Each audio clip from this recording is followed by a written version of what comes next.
مسلسل ان آیتوں کی روشنی میں گفتگو ہو رہی ہے امام حسین اور امت قرآن کے عنوان سے۔ اس ضمن میں جو عمومی باتیں ہیں وہ تقریباً آپ تمام حضرات کے اذہان عالیہ میں پہلے سے محفوظ ہیں، اس لیے کہ شکر ہے کہ آپ میں سے اکثر فضائے مجلس کے پروردہ ہیں۔ یہ کم سعادت کی بات نہیں ہے۔ اپنے والدین کو، اپنے بزرگوں کو اپنی خاص دعاؤں میں یاد رکھیے گا جنہوں نے آپ کو اس تہذیب ازا سے وابستہ رکھا ہے، اور اس تہذیب ازا کو اسی احترام کے ساتھ، اسی اعزاز کے ساتھ، اسی احساس امانت داری کے ساتھ نئی نسلوں تک منتقل کیجیے گا۔ بہت سی ایسی حقیقتیں ہیں، بہت سی ایسی باتیں ہیں، بہت سے ایسے نکات ہیں جو دوسروں کو معلوم نہیں ہیں اور آپ کو بغیر قد و کاوش کے وہ باتیں معلوم ہیں، وہ حقیقتیں معلوم ہیں۔ یہ مقام شکر ہے، یہ مقام شکر ہے۔ اسی لیے میں نے بہت سی باتیں گزارش نہیں کی۔ توقع کی جا سکتی تھی کہ اس عنوان کے تحت یہ بھی کہنا چاہیے تھا، اس عنوان کے تحت یہ بھی کہنا چاہیے تھا، اس عنوان کے تحت بہت سی باتیں کہنی چاہیے تھی، لیکن آپ حضرات کی ذہانتوں پر بھروسہ کر کے میں نے بہت سی باتیں نہیں کہیں، چند باتیں کہیں جن میں بہت سی باتیں سموئی ہوئی تھیں، جن میں ایک خاص بات یہ تھی، شاید اس سے پہلے اس طرح سے یہ بات نہ پیش کی گئی ہو کہ ائمہ اہل بیت اطہار، جن میں سے اس ایام عزا میں بطور خاص امام حسین کا تذکرہ ہوتا ہے، یہ تمام ائمہ اہل بیت اطہار وہ ہیں جن میں امامت اقدار مجسم ہو جاتی ہے۔ یہ امامت دین خدا کے ذمہ دار ہیں۔ اگر کوئی شخص امامت کے کلمے کو، امامت کی اصطلاح کو صرف سیاسی اصطلاح بنانا چاہتا ہے تو اسے نہ قرآن کی تائید حاصل ہوگی، نہ تاریخ کی تائید حاصل ہوگی، اور نہ حدیث کی تائید حاصل ہوگی، اور جب تک کربلا زندہ ہے اسے یہ تائید حاصل نہیں ہو سکتی۔ امامت دین ایک مستقل حقیقت ہے، امامت دین ایک مستقل حقیقت ہے، امامت الہیہ ایک مستقل حقیقت ہے، اور حضرت سید الشہداء ابو عبداللہ الحسین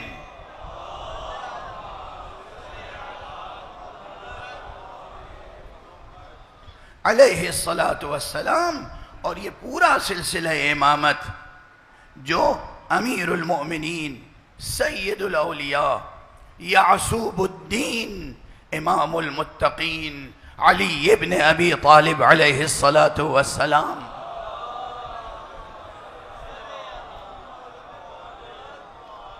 سے شروع ہو کر امام حسن سے ہوتا ہوا، امام حسین سے ہوتا ہوا، حضرت حجت عجل اللہ تعالی فرجہ الشریف تک پہنچتا ہے۔ یہ وہ سلسلہ امامت ہے جس میں امامت الہیہ اور امامت دین منحصر ہے بعد مقام ختم نبوت، یعنی مقام ختم نبوت محفوظ ہے۔ اس سلسلہ امامت سے مقام ختم نبوت کی حفاظت ہوتی ہے، اور یہ امامت الہیہ، امامت دین، اسے کسی بھی اعتبار سے محض اور محض دنیاوی اور سیاسی امامت کے ساتھ مشتبہ نہیں کیا جا سکتا اور نہیں کیا جانا چاہیے۔ یہ بات ذہن عالی میں رہے۔ اس لیے امام حسین عنوان کا جز تھا، اور پھر امت قرآن. ظاہر امت قرآن میں اصول دین سے فروع دین تک تمام چیزوں پر یقین رکھنا اور عمل کرنا لازم ہے، لیکن یقین کرنے اور عمل کرنے کے ساتھ ساتھ جن حقائق پر یقین کرنے کی دعوت دی گئی ہے، جن اعمال کو انجام دینے کے لیے حکم دیا گیا ہے، جس شریعت کی پابندی کی ترغیب دی گئی ہے، تاکید کی گئی ہے، وہ سب کس لیے؟ تاکہ انسان ذہنی اور قلبی اعتبار سے، روحانی اعتبار سے، عقلی اعتبار سے، عرفانی اعتبار سے اتنا بلند ہو جائے کہ وہ بہشت کے لائق ہو سکے، اتنا بلند ہو جائے کہ آتش جہنم اس کے قریب نہ آنے پائے، اتنا بلند ہو جائے کہ وہ حضرت حق سبحانہ و تعالی کی توحید کو تصور کرنے کے لیے، توحید سے رشتہ قائم کرنے کے لیے وہ مادی وسائل کو تلاش نہ کرے، وہ صنم پرستی میں مبتلا نہ ہو جائے، چاہے کسی قسم کا صنم ہو، پتھر کا صنم ہو، درخت کا صنم ہو، یا بشری پیکر میں کوئی صنم ہو، وہ فرعون ہو، حامان ہو، شداد ہو یا یزید ہو، کسی کے سامنے انسان سر خم نہ کرے بلکہ عزت توحید کے ساتھ سر کو بلند رکھے۔ یاد رکھیے گا، حضرت امام حسین سید الشہداء ابو عبداللہ الحسین علیہ السلام نے کربلا کے میدان میں چند خاص اہداف کو حاصل کیا ہے، چند خاص مقاصد ہیں جنہیں پورا کیا ہے، اور ان میں سے ایک اہم مقصد ہے عزت دین۔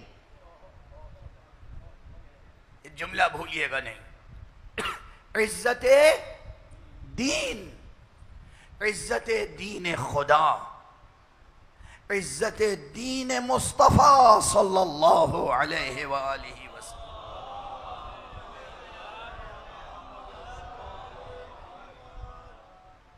ایک انسان مومن و مسلم کی زندگی میں، اس دنیا میں، اس زمین کے اوپر اور اس نیلگوں آسمان کے نیچے سب سے اہم کیا چیز ہو سکتی ہے؟ عزت دین، عزت خدا، عزت رسول، عزت مومن، جس کے لیے قرآن مجید میں کہا گیا وَلِلَّهِ الْعِزَّةُ وَلِرَسُولِهِ وَلِلْمُؤْمِنِينَ۔ عزت تو بس اللہ کی ہے، اللہ کے لیے ہے، رسول کی ہے، رسول کے لیے ہے، اور مؤمنین کی ہے، مؤمنین کے لیے ہے۔ جوانان عزیز، بزرگان محترم، اس نقطے کو فراموش نہ کیجیے گا ہمیشہ زندگی کے کسی محاذ پر۔ عزت تو بس اللہ کی ہے اور اللہ کے لیے ہے، عزت صرف رسول کی ہے اور رسول کے لیے ہے، عزت صرف مؤمنین کی ہے اور مؤمنین کے لیے ہے۔ العزت للہ ولرسولہ وللمؤمنین قرآن کی آواز ہے۔ اس عزت کو اور عزت دین کو امام حسین نے برقرار کیا ہے اور ہمیشہ کے لیے محفوظ کر دیا کربلا کے میدان میں۔ عزت دین، وہ دین جس کے لیے قرآن مجید میں اسی سورہ مبارک فتح میں کہا گیا ہے نا کہ پروردگار نے اپنے رسول کو بھیجا ہے کس لیے؟ تاکہ دین حق کو تمام دوسرے قوانین پر برتری عطا فرمائے۔ هو الذی ارسل رسولہ بالہدی ودین الحق لیظہرہ علی الدین کلہ ولو کرہ المشرکون۔ یہ آیت سورہ توبہ میں ہے، ولو کرہ المشرکون۔ اور هو الذی ارسل رسولہ بالہدی ودین الحق، بالہدی ودین الحق، بالہدی ودین الحق لیظہرہ علی الدین کلہ ولو کرہ المشرکون۔ سورہ صف میں بھی ہے، وہی سورہ صف جس کی آیت میں عرض کر چکا ہوں ان اللہ یحب الذین یقاتلون فی سبیلہ صفا کأنہم بنیان مرصوص۔ اور پھر جو سورہ فتح کی آیت ہے وہ آیت کیا ہے؟ هو الذی ارسل رسولہ بالہدی ودین الحق لیظہرہ علی الدین کلہ وکفی باللہ شہیدا. خدا گواہی کے لیے کافی ہے کہ خدا نے اپنے رسول کو بھیجا ہے. کس لیے؟ تاکہ اس دین کو، دین حق کو، تمام دنیا کے قوانین پر برتری عطا کرے. یہ میں ترجمہ کر رہا ہوں بڑی ذمہ داری کے ساتھ. لفظ دین سے ایک مراد تو یہ ہے جو دین، جیسے ہی ہم لفظ الدین کہتے ہیں تو ذہن کہاں جاتا ہے؟ اسلام کی طرف. اس لیے کہ خود قرآن مجید نے کیا کہا؟ ان الدین عند اللہ الاسلام. قانون تو بس ایک ہی ہے اللہ کے نزدیک، اور وہ اسلامی قانون ہے. قانون تو بس ایک ہی ہے اللہ کے نزدیک، اور وہ اسلام ہے. لیکن خود قرآن مجید میں لفظ دین محض قانون کے معنی میں بھی آیا ہے. سورہ یوسف میں اور بعض دوسرے مقامات پر. دین یعنی قانون. ما کانا، غالباً اسی طرح کے کلمات ہیں. لیأخذ اخاہ فی دین الملک. نہیں ممکن تھا جناب یوسف کے لیے، اگر کلمات حافظے سے اس وقت بے ترتیب ہو گئے ہیں تو معذرت چاہتا ہوں، ممکن نہیں تھا یوسف کے لیے کہ اپنے بھائی کو لے رکھ لیں اپنے ساتھ فی دین الملک، اس بادشاہ کے نظام اور قانون میں. وہاں دین سے مراد قانون مملکت ہے. واضح ہے؟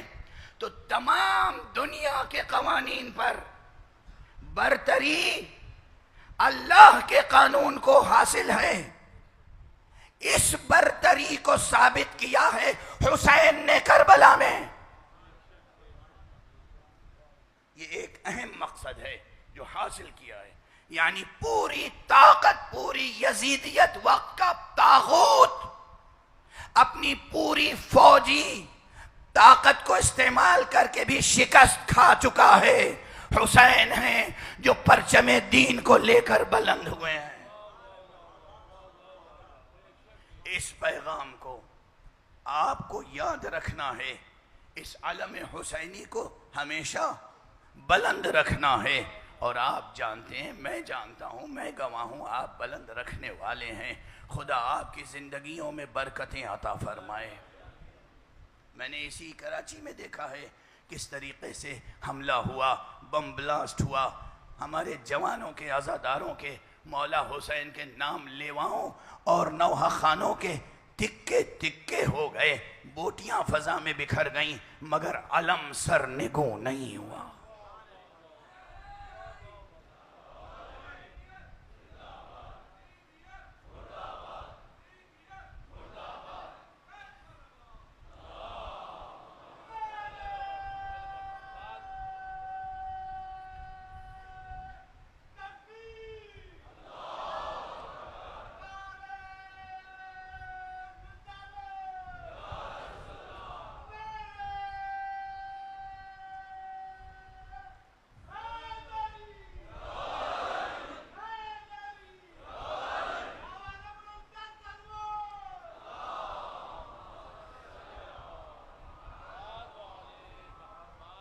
جزاکم اللہ. میری آنکھوں نے دیکھا، دنیا کی آنکھوں نے دیکھا، اور اس لیے یہ مبالغہ نہیں ہے. جوانان عزیز، میرے سامعین، آپ کی دلجوئی کے لیے یہ بات نہیں کہہ رہا ہوں. زمین تا آسمان، آسمان کے ستارے، آسمان کے فرشتے اور ملائکہ تمہیں سلام کرتے ہیں کراچی کے عزاداروں. تمہارے اس عزم کو دیکھ کر، تمہارے اس عزم کو دیکھ کر، یہ غیر معمولی بات ہے، معمولی بات نہیں ہے. میں نے جو جملہ کہا یاد رکھنا. ملائکہ کا سلام ہو تمہیں، آسمان کے ستاروں کا سلام ہو تمہیں، زمین کے ذرے ذرے کا سلام ہو تمہیں. جو خواتین سن رہی ہیں وہ اس جذبے کو لے کے جائیں کہ انہیں کیسا عزادار تربیت کرنا ہے.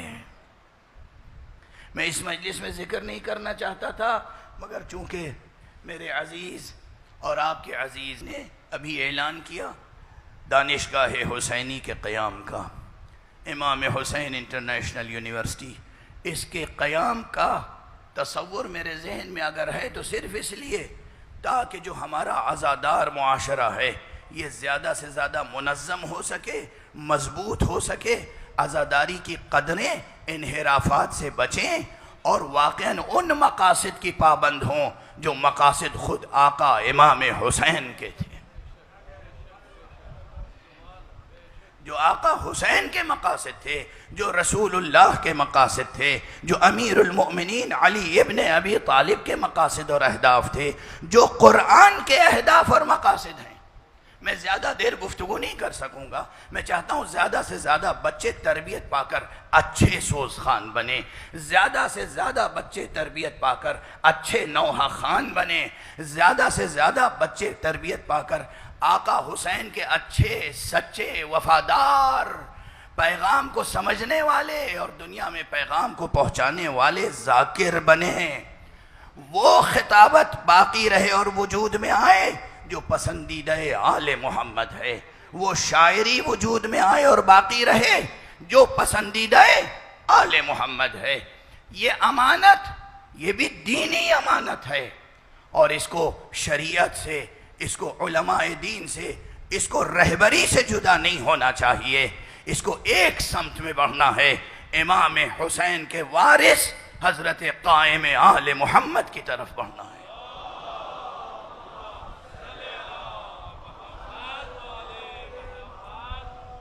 بس آپ دیکھ رہے ہیں آج میری آواز کیسی ہے، آج زیادہ دیر تک گفتگو نہیں کر سکوں گا، بس ایک نقطہ یہ عرض کیا، امام حسین علیہ السلام نے کربلا میں ایک ہدف جو حاصل کیا، بہت سے اہداف ہیں، تمام اہداف کا بیان ایک تقریر میں نہیں ہو سکتا، لیکن جو ایک بڑا ہدف ہے وہ کیا ہے؟ عزت دین، عزت دین خدا، عزت اسلام، عظمت کلمہ لا الہ الا اللہ، عظمت کلمہ محمد رسول اللہ، یہ حاصل کر لیا ہے۔ دنیا کا کوئی بھی مسلمان اگر صحیح فکر رکھتا ہے، اگر قلب سلیم کا حامل ہے، تو آقا حسین کے احسان سے انکار نہیں کر سکتا۔ یہ ایک مقصد، تو یہ ایک ترکیب یاد رکھیے گا، عزت دین۔ دوسری چیز اسی سے مربوط ہے مگر ایک امتیاز کے ساتھ، دوسری چیز امامت الہیہ کا اعزاز حسین نے قیامت تک کے لیے محفوظ کر لیا۔ جب بھی ایسا ہوگا دینی امامت امتیاز کے ساتھ الگ کھڑی ہوئی ہوگی، تو اعزاز دین بھی قائم کیا آقا حسین نے اور امتیاز امامت بھی قائم کیا۔ اسی لیے امام حسین کو سیاسی اصطلاح میں خلیفہ نہیں کہہ سکتے، نہ کہیں، مگر دنیا کا کوئی ایسا نہیں ہے جو امام حسین کو امام تسلیم نہ کرتا ہو، نہ صرف شیعہ، نہ صرف اہل سنت، نہ صرف ملت اسلام، کرسچنز بھی کہتے ہیں تو امام حسین کہتے ہیں، ہندو بھی کہتے ہیں تو امام حسین کہتے ہیں، دنیا میں جہاں جائیے گا امام حسین، اس لیے امام حسین ہیں کہ انہوں نے اتنی عظیم قربانیاں دے کر عزت دین کو بھی محفوظ کیا ہمیشہ کے لیے، اور اعزاز امامت کو بھی، امتیاز امامت کو بھی۔ بس میری طاقت جواب دے گئی، یہ حاصل تو کیے اہداف آپ نے، اس کے علاوہ اور بہت سے اہداف حاصل کیے، مگر ابھی سلسلہ تقاریر کا جاری ہے، مدرسہ حسینی کی کلاسیں کھلی ہوئی ہیں، آپ سنتے رہیں گے۔ بس اب میں چاہتا ہوں جو گریہ و ماتم و شیون کا سلسلہ جاری تھا وہ برقرار رہے، اس سے ایک جملے میں مربوط ہو جائے گی گفتگو۔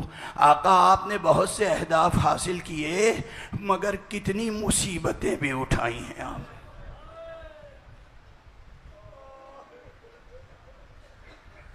کیسی کیسی مصیبتیں، کیسی کیسی قربانیاں۔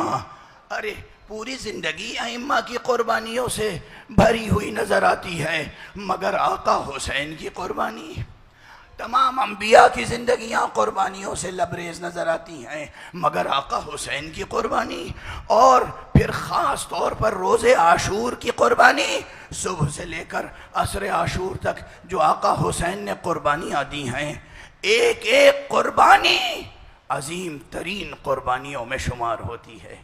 ایک ایک قربانی، چاہے وہ حر جیسے صحابی کی ہو، چاہے وہ زہیر کی قربانی ہو، چاہے حبیب ابن مظاہر کی قربانی ہو، چاہے سعید کی قربانی ہو، کسی کی بھی قربانی ہو، اصحاب میں سے، انصار میں سے، یا اہل بیت بنو ہاشم میں سے قربانی ہو، علی اکبر کی قربانی،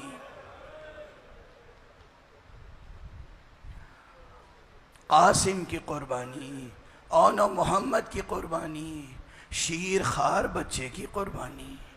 اور آپ کو معلوم ہے چونکہ یہ مجلسیں تاریخی بحث و مباحثے کے لیے تو ہوتی نہیں ہیں، یہ تو صرف عام جمعیت کے لیے جذبات کو تازہ کرنے کے لیے مجلسیں ہوتی ہیں، اس لیے بہت دقیق تحقیقی مسائل میں بھی نہیں چھیڑتا، اور جو لوگ چھیڑتے ہیں دقیق پیچیدہ مسائل، ان سے بھی گزارش کرتا ہوں ان کا پلیٹ فارم الگ ہے۔ یہ مجلسیں اس لیے ہیں کہ بس ذہن کو بیدار کر دیں اور جذبے کو زندہ رکھیں، ورنہ معلوم ہے کربلا میں ایک شیرخوار کی شہادت نہیں ہوئی ہے، کربلا میں 3 شیرخواروں کی شہادت ہوئی، 3 شیرخوار کربلا میں شہید ہوئے۔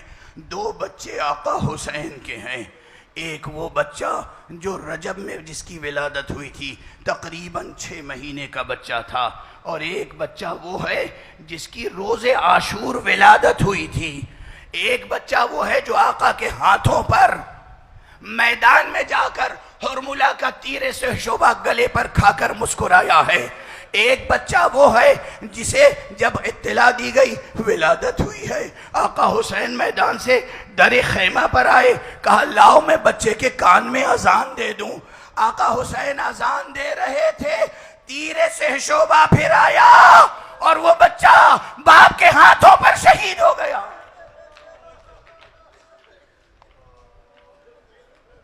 کتنے مصائب ہیں، کتنی قربانیاں ہیں، مگر ایک جملہ عرض کروں گا، آپ کی آوازیں بلند ہو جائیں گی، ایک جملہ، آقا حسین آپ کے ہاتھوں میں بچہ تیرے سے شعبہ کھا کے ذبح ہو گیا، من الورید الی الورید، ایک بچہ آپ کے بازو میں آویزاں ہو گیا، آقا آپ نے سب کے لاشیں اٹھائے، مگر آپ کی شجاعت، آپ کی حمیت، آپ کی غیرت، آپ کا رعب، آپ کا دبدبہ، آپ کی قد و کاوش، آپ نے کسی شہید کا سر اپنی آنکھوں کے سامنے قلم ہونے نہیں دیا۔ ہائے شام غریباں کی سوگوار بیبیاں، میدان سے اون کا لاشا اٹھا لائے، سر قلم نہیں ہوا تھا، محمد کا لاشا اٹھایا، سر قلم نہیں ہوا تھا، قاسم کو اٹھا کے لائے، سر قلم نہیں ہوا تھا، اکبر کا لاشا لائے، سر قلم نہیں ہوا تھا، آقا نہیں دیکھ سکے ناب کہ آپ کے سامنے کسی کا سر قلم ہو، مگر یہ مصیبت زینب نے اٹھائی، یہ مصیبت رباب نے اٹھائی، یہ مصیبت ام لیلہ نے اٹھائی، یہ مصیبت ام فروہ نے اٹھائی۔ ارے بعد قتل حسین جب خیام کو دشمنوں نے لوٹا ہے، اس خیمے میں گئے جہاں سب کے لاشیں رکھے تھے، خنجر نکال کے ایک ایک کا سر جدا کرنے لگے، بیویاں دیکھ رہی ہیں، واہ محمدہ واہ علیہ، کسی کا رخ مدینے کی طرف ہے، کسی کا رخ نجف کی طرف، ارے نانا رسول اللہ دیکھیے، ارے بابا علی دیکھیے، یہ ہماری آنکھوں کے سامنے ہماری گودوں کے پالوں کے سر جدا ہو رہے ہیں۔ کیا عظیم مصیبت ہے، کیا امتحان دیا ہے بیویوں نے، کس آزمائش سے گزری ہے، یہ تمام سر بیویوں کی نگاہوں کے سامنے قلم ہوئے ہیں، اور پھر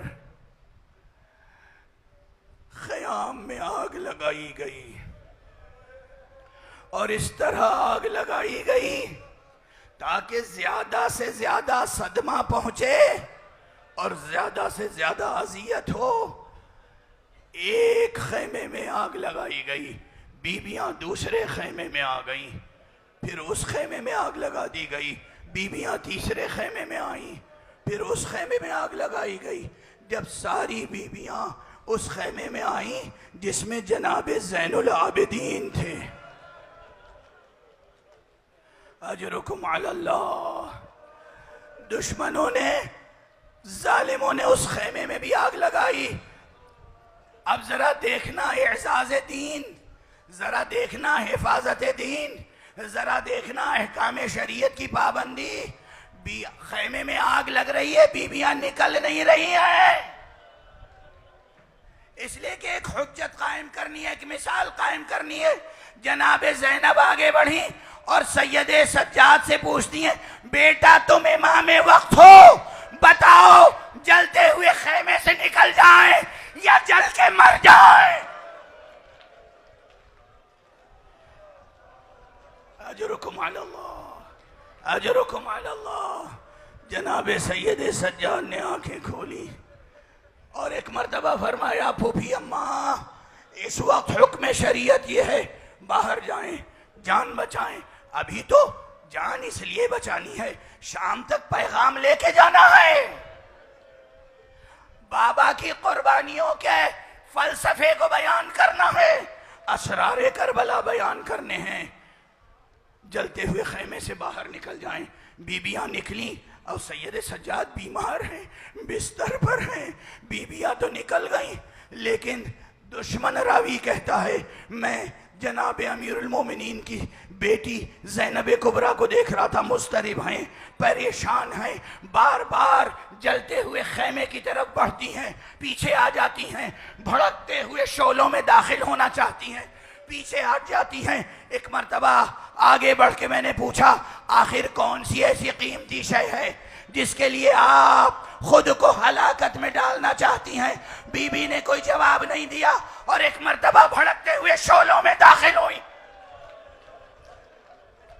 مائیں سن رہی ہیں، مائیں سن رہی ہیں، خواتین سن رہی ہیں، انہیں اپنے مقام اور مرتبے کا اور اپنی ذمہ داریوں کا احساس بھی ہو رہا ہوگا کہ جب کوئی نہ ہو امانت بچانے والا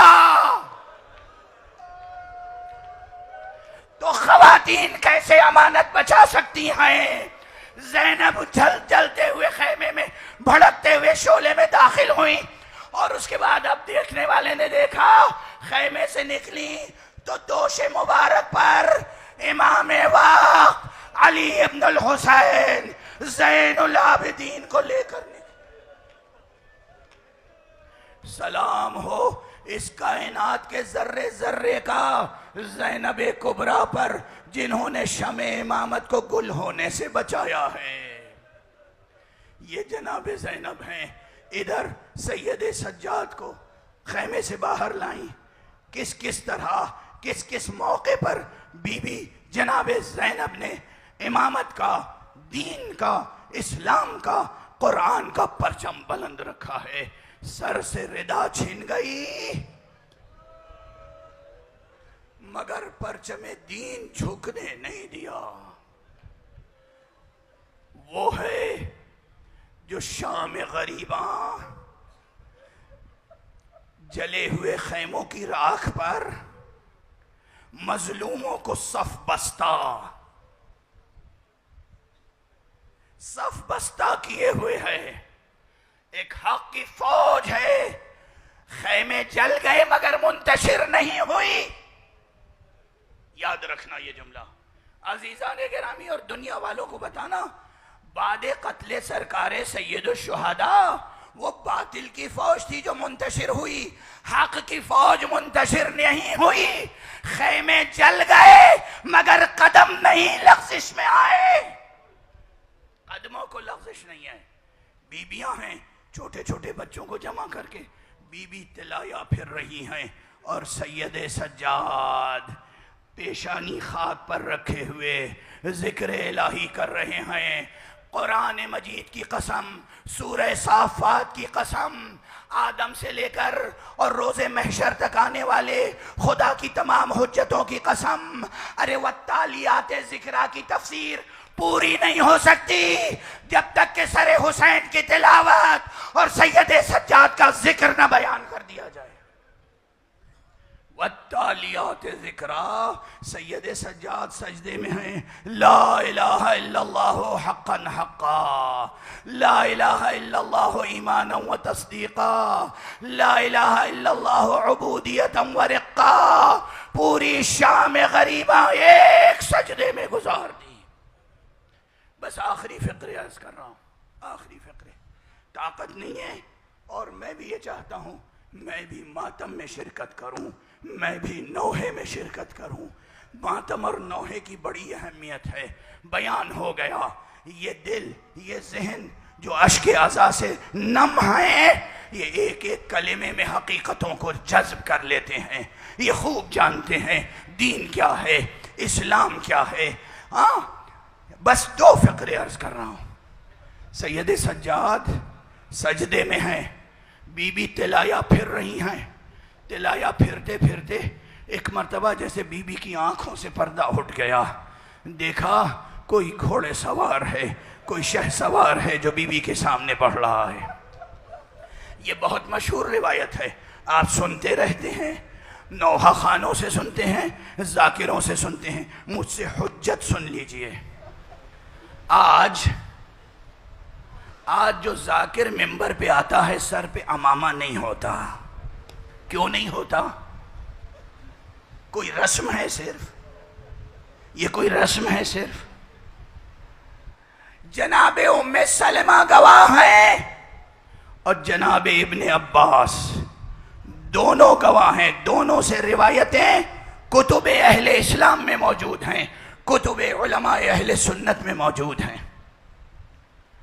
علماء اہل سنت کا تذکرہ آ گیا، آج یہ شام غریبہ خصوصیت کے ساتھ بہت سے مسلمان سنتے ہیں جنہیں آپ اصطلاحاً شیعہ نہیں سمجھتے نا، جنہیں آپ اصطلاحاً عزادار نہیں سمجھتے نا، وہ بھی مسلمان حب حسین رکھتے ہیں، شام غریبہ کی مجلس خصوصیت سے سنتے ہیں۔ میں ان کی خدمت میں دو کلمے عرض کر رہا ہوں، دو کلمے حاضر کر رہا ہوں۔ ایک ان دو روایتوں سے پہلے جملہ عرض کر رہا ہوں، ان دو روایتوں سے پہلے جو جناب ام سلمہ اور جناب ابن عباس سے ہیں۔ ایک فقیہ ہے مالکی، جعفری نہیں، شیعہ اثنا عشری نہیں، ایک فقیہ مالکی ہے مغرب کا، اس کا فتویٰ میں نے اپنی نگاہوں سے پڑھا، برداشت کرو گے عزیزو؟ کہا کہ میں شیشے کے گلاس میں پانی پینا مکروہ سمجھتا ہوں۔ یہ شیعہ نہیں ہے، یہ جعفری نہیں ہے، یہ کراچی کے انچولی کا رہنے والا نہیں ہے، یہ کوفے یا نجف یا کربلا کا رہنے والا نہیں ہے، یہ قم یا خراسان کا رہنے والا نہیں ہے، یہ مراکش کا رہنے والا فقہ مالکی کا ماہر فقیہ ہے۔ کہتا ہے میں شیشے کے پانی میں برتن میں پانی پینا مکروہ سمجھتا ہوں، اس لیے کہ روز عاشوراء دشمن شیشے کے برتنوں میں پانی حسین کے بچوں کو دکھاتے تھے مگر پلاتے نہیں۔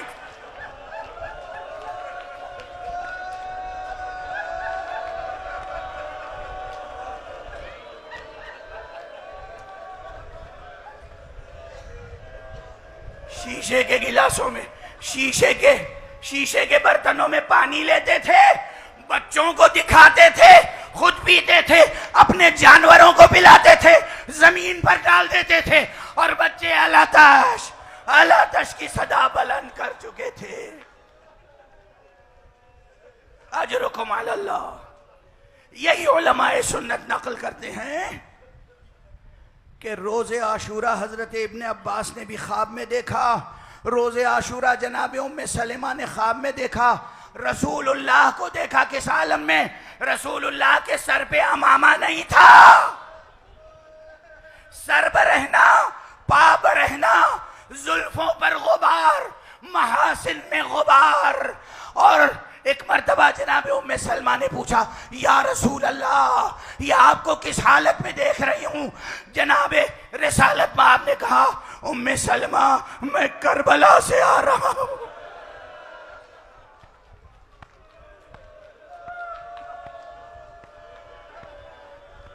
بی بی میں کربلا سے آ رہا ہوں، صبح سے شہیدوں کا لہو جمع کر رہا تھا.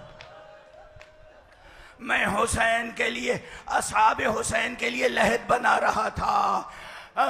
اب یہ دو اسی طرح یہی خواب تقریباً جناب ابن عباس نے دیکھا ہے، کتابوں میں موجود ہے. جناب ام سلمہ کا خواب، جناب ابن عباس کا خواب یہ بتاتا ہے نا کہ رسول کربلا میں تھے، علی کربلا میں تھے، زہرا کربلا میں تھی. بس یہ ہے کہ نگاہوں پہ پردے پڑے ہوئے تھے. شام غریباں جناب زینب نے دیکھا بابا تشریف لا رہے ہیں، اور پھر فریاد شروع کی، میرے بابا کیا آپ نے دیکھا میرے بھیا نے کیسے امتحان دیا ہے؟ بابا کیا آپ نے دیکھا کس طریقے سے چھمائے کو قربان کیا، کس طرح اکبر کو قربان کیا، کس طرح قاسم کے لاشوں کے ٹکڑے اٹھائے؟ بابا اب دیکھیے یہ آپ کی بیٹی ہے اور یہ شام غریباں، یہ آپ کی بیٹی ہے اور یہ شام غریباں. مولا متوجہ ہوئے، بیٹی کے لیے سہارا بنے. اور بس ایک روایت کی طرف اور اشارہ کروں جسے مرحوم مغفور سرکار عمدۃ العلماء خطیب شام غریباں جناب مولانا سید کلب حسین صاحب قبلہ مجتہد پڑھا کرتے تھے، اور وہی روایت ہے کہ سب شہید ہو گئے. شام غریباں آ گئی. دشمن چاہتے تھے کہ زیادہ سے زیادہ بیویوں کو ستائیں، اذیت دیں. اس وقت معلوم ہے اس وقت کچھ خواتین تھی جو آگے بڑھیں. میں ابھی آ رہا تھا، دیکھ رہا تھا کتنی بڑی تعداد میں خواتین میدان میں زیر آسمان بیٹھی ہوئی ہیں شام غریباں کی مجلس سننے کے لیے. تو سنیں، یقیناً خواتین کا خاص کام رہا ہے، خاص عمل رہا ہے، خاص جہاد رہا ہے. شام غریباں حر کی زوجہ سے لے کر اور بنو اسد کی خواتین تک جو صف بستہ آ کے کھڑی ہو گئیں. بس اب اس سے زیادہ ہم زینب کی توہین نہیں ہونے دیں،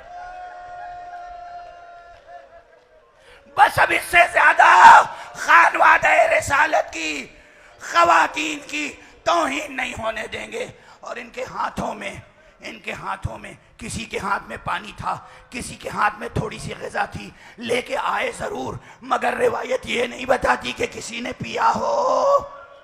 ہاں چشم تصور میں یہ منظر ضرور آتا ہے کہ جب سکینہ کو جناب زینب نے کہا بیٹی پانی پی لے، سکینہ نے ہاتھ میں کوزہ لیا، میدان کی طرف چلی. بی بی نے پوچھا بیٹی کہاں؟ کہا کہ میں اپنے ننھے بھائی علی اصغر کو پانی